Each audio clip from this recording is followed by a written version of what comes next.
gens, par leur vision du réel, leur reproduction, comme Arabal ou Topor, Jodorowsky. Donc ils ont quelque part réussi à changer les mœurs en fait. Je ne sais pas si ça, c'est pas changer quoi que ce soit, c'est garder ce qu'il y a dans l'être humain de subversif et de rébellion et de transgression justement. Mais ça passe justement par la culture, mais c'est sa vision du réel. Je ne sais pas si c'est la question, mais en tout cas, c'est surtout une part d'irréel qu'ils mettent et de poésie dans la vie justement, dans le réel. C'est le décalage qu'ils peuvent avoir de deux visions du réel qui est important justement pour ne pas subir ce réel qui est contraignant et chiant et justement matérialiste. C'est dans le rêve qu'ils sont partis et c'est ça qui est bien. Oui, donc voilà, encore la même, c'est ça, c'est la représentation par l'absurde, le burlesque, donc sont-elles des armes, des moyens de lutter contre les valeurs établies, mais voilà, on se répète en fait. Oui, mais c'est ça, c'est toujours transgresser ou être subversif, c'est ce que c'est anarchiste, c'est pour ça qu'il ne sera jamais ni très à la mode, ni récupéré, il est irrécupérable ce pauvre Arabal, c'est très bien, il faut qu'il... Et nous on essaie aussi de transgresser, on a fait un peu d'entrisme avec Groland pour dedans faire en dehors, mais justement ça rentre là-dedans, on est fiers d'être adoubé par ce genre de personnes comme Arabal ou Feu Topor ou Feu Choron à l'époque. C'est la transgression par le rire, c'est le décalage justement. Si nos politiques manquent d'humour, eh ben c'est bien parce qu'ils sont vraiment cons.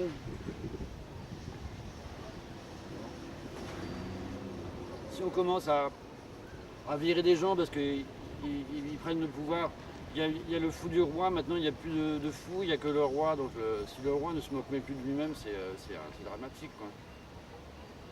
Je parlais de ça pour Porte et compagnie.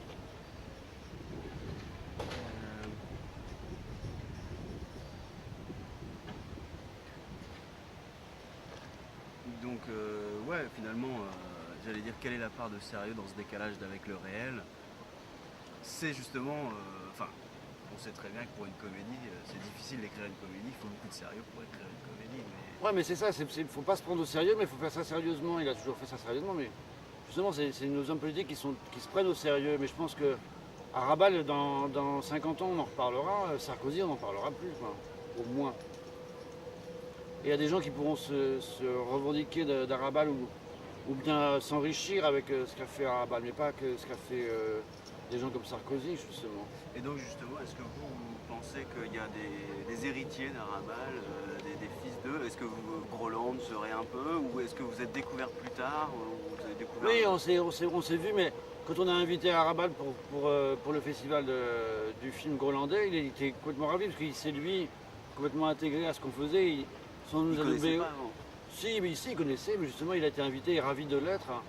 Mais justement par rapport aux films qu'on présentait au festival et les rétrospectives qu'on a fait des siens par exemple, c'est encore la même famille avec Topor, etc. Sans qu'il nous adoube officiellement, on s'en fout.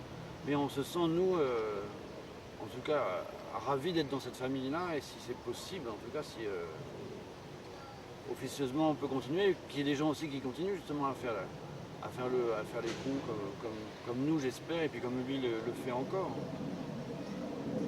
Et faire le con, c'est intelligent, hein, c'est pas du tout péjoratif. Ouais. C'est la nécessité d'un autre réel, quoi.